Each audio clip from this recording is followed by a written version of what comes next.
Olá, paz e graça a todos vocês, eu sou o pastor Edinho, esse é meu canal Teologia e Graça na Veia.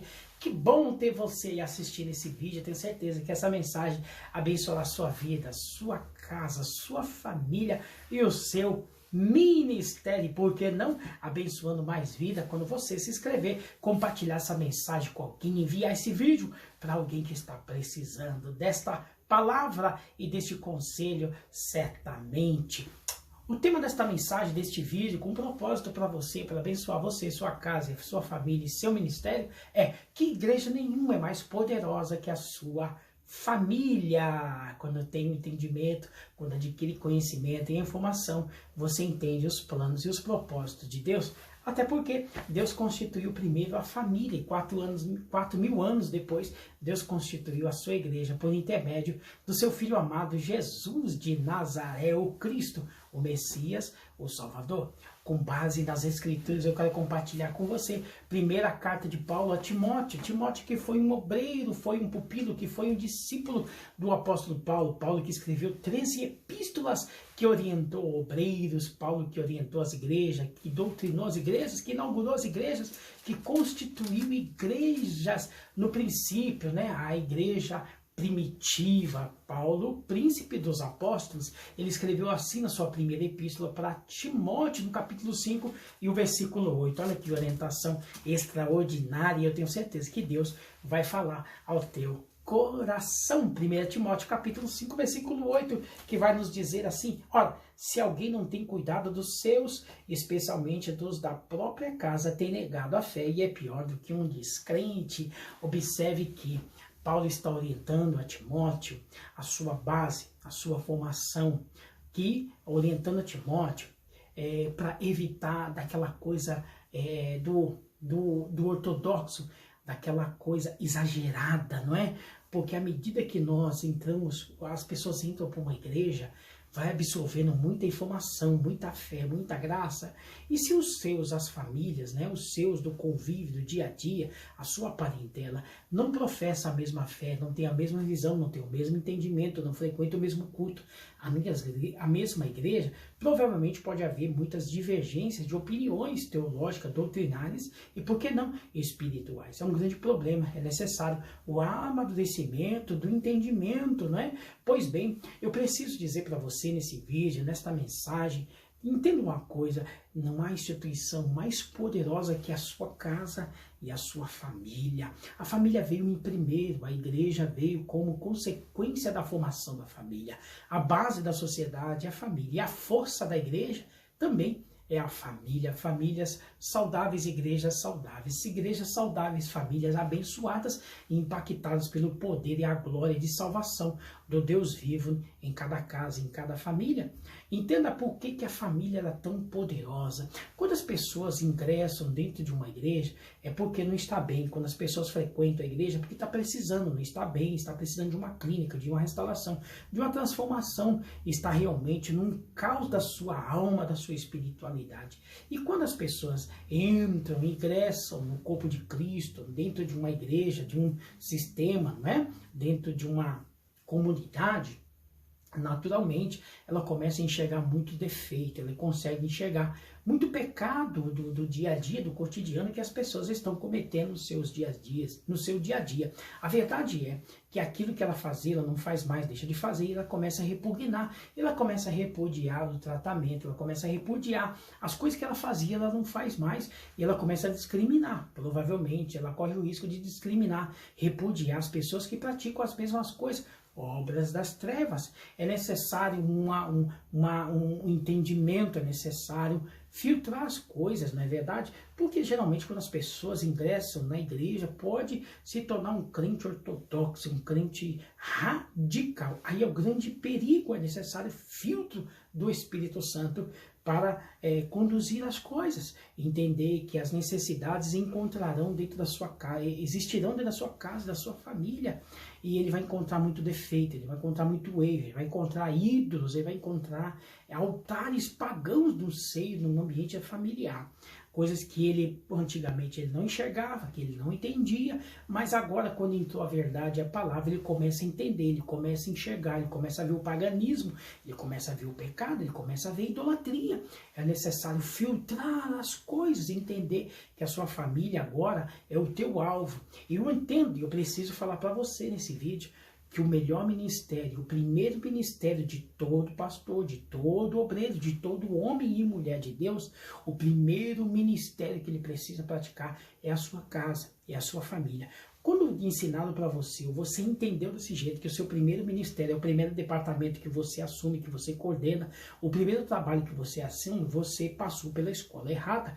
O primeiro ministério da sua vida é a sua casa, é a sua família. E o primeiro rebanho da tua casa, você que é um pai de família, você que tem filhos, filho ou filhos, o primeiro rebanho que você precisa ensinar, orientar, cuidar, zelar, preservar e conduzir até o céu é a sua casa, é a sua família, não é a igreja, não é o departamento, não é o trabalho que você faz dentro de uma instituição religiosa. Você aprendeu de forma errada. Seu primeiro rebanho é os seus filhos, seu primeiro ministério é a sua casa. Aprende isso, guarda isso no teu coração. Não sei se você aprendeu isso, mas esse vídeo está te servindo como orientação. Até porque chega um ponto da sua vida, quando você aprende, amadurece e a palavra entra.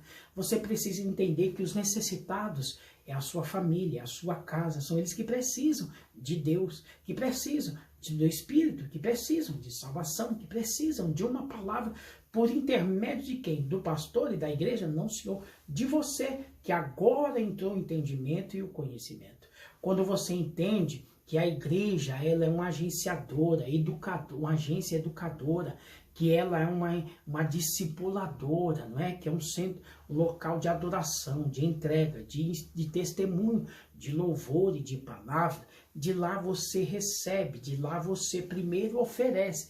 Igreja você não vai para receber, igreja você vai para oferecer, consequentemente você recebe. Mas se você inverter as posições, você não entendeu nada de igreja. Igreja você entra para oferecer, consequentemente você recebe pela bondade de Deus, porque a Bíblia diz que aquele que entra na presença dele, Deus não permite que volte da mesma forma, e de forma alguma que entra na presença dele, sai com as mãos vazias, sai com os molhos na mão, sai com a recompensa de aprendizado, de ensinamento, de avivamento, de renovo, de palavra, de promessa e de palavra. É isso que você leva para a sua casa. Entenda que a igreja são momentos de 2 horas, de um culto de 24 horas. Agora a sua família é tempo contínuo, é uma vida, porque a igreja, talvez as pessoas te observam, o que você veste, o que você fala, o que você prega, o que você canta. Observam tudo agora na sua casa. Te observam de um mesmo jeito, mas não te apontam, não te punem, não vão escarnecer sobre a sua conduta, também não vão maldizer você, não vão difamar e não vão te repreender. Agora, na sua casa, que é o lugar de maior intensidade de observação, eles vão entender, vão te ajudar, a tendência é te apoiar. E da mesma forma você vai entender que as pessoas são mais fracas que você, mas são extremamente dependentes de você e dependentes da graça do Eterno. Precisam do conselho que sai da tua boca, precisa da tua espiritualidade, desta graça, desta unção e do conhecimento que você adquiriu. É necessário entendimento, você conviver com as pessoas dentro da sua casa, pessoas que não frequentam a tua igreja, que não professam a sua fé, talvez que pessoas que se vestem de uma forma que talvez você não concorde, pessoas que talvez que bebem, que fumem, que procedem de um jeito que você não absorve, que você não concorda e você não aprova, mas é você. Necessário entender que você precisa conduzir isso com paciência, porque quem precisa de salvação são eles, quem precisa de uma palavra são eles, quem precisa de mudança e transformação são eles. Você foi o homem, a mulher, a pessoa, o jovem, o obreiro, transformado pelo Eterno. Outrora, você precisa considerar que outrora você era treva, mas agora você é luz, e você precisa chegar com o refletor da graça, você precisa chegar com como é que fala, o farol da graça, você precisa chegar com a lanterna do entendimento, da graça, sobre aqueles que estão em treva dentro da sua casa.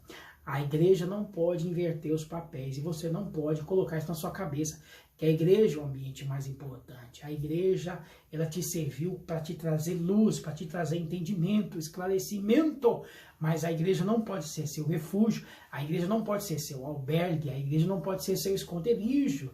A sua casa é o melhor lugar para você estar. Por quê? Porque a igreja vive momentos de parcelas curtas, né, de tempo curto do dia. Então são parcelas, né, fracionadas durante 24 horas, às vezes um dia, 2 vezes por semana, talvez 3 vezes por semana.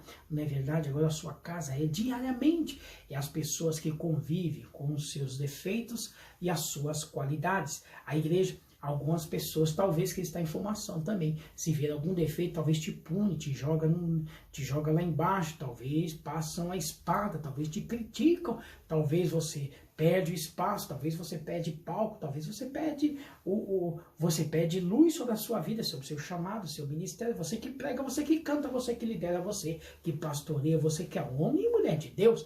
Portanto, agora na sua casa, entendem você como de fato você é, com os defeitos e as suas falhas, com os seus êxitos e os seus fracassos. Você precisa entender que a sua casa é o melhor lugar para estar. Portanto, aquilo que você aprende na igreja, aquilo que você entende dentro da igreja, o ensinamento das escrituras, o ensinamento da palavra, desenvolve em você graça, paciência, o carinho, o zelo, o respeito e o amor para o seu convívio familiar. É necessário entender que a sua casa é o melhor lugar para estar, conviver com a sua esposa, conviver com o seu esposo, conviver com os seus filhos, com o genro, com a nora, com aquele que tem seus defeitos, as suas imperfeições físicas, seus problemas, suas debilidades de saúde físicas, a sua saúde. São pessoas que precisam de você, que dependem de você, que está esperando de você uma posição, uma palavra, um abraço, um carinho, um afeto. E entenda neste vídeo que esta palavra, o melhor lugar para estar certamente é a sua casa e a sua família. Viva intensamente este bem com as pessoas do seu convívio, ainda que não professem a mesma fé, ainda que não tenham o mesmo entendimento que você. Mas entenda que não há lugar melhor do que estar, que a sua casa, a sua família. Viva isso intensamente, a bênção de Deus está sobre vocês. 1 Samuel, capítulo 25, versículo 6. Que você tenha paz, que tudo que você tem, tenha paz, e que a tua casa tenha paz. Observe e guarde isso no teu coração. O adversário não veio desde o Jardim do Éden para destruir igreja. Igreja não existia. Igreja veio existir 4.000 anos depois do Jardim do Éden. Pois bem, o adversário batalhou e batalha até hoje, não para perturbar, para destruir, para influenciar de forma negativa, lançar seus dados, suas setas, suas tentações, seus intentos contra a igreja, mas sim contra a família, porque sabe que o poder e a força da igreja está na família. E uma família unida, uma família estruturada, tem o poder e a graça da palavra mediante a operação do Espírito Santo, amigo, inseparável e aquele que intercede por você. Portanto, o adversário é vencido, é derrotado. Você e a tua casa é um lugar de bênção. Você e a sua casa é um lugar de paz. Viva, ame intensamente. É melhor adular seus filhos, adular seu esposo, adular sua esposa com carinho, com um gesto, do que adular qualquer coisa, qualquer pessoa sobre a terra. Não há lugar melhor para estar que a tua casa e a sua família. Que Deus vos abençoe. Até o próximo vídeo, até a próxima mensagem. Eu te aguardo e eu brevemente estarei enviando uma outra mensagem para você. Que Deus vos abençoe. Teologia e graça na veia.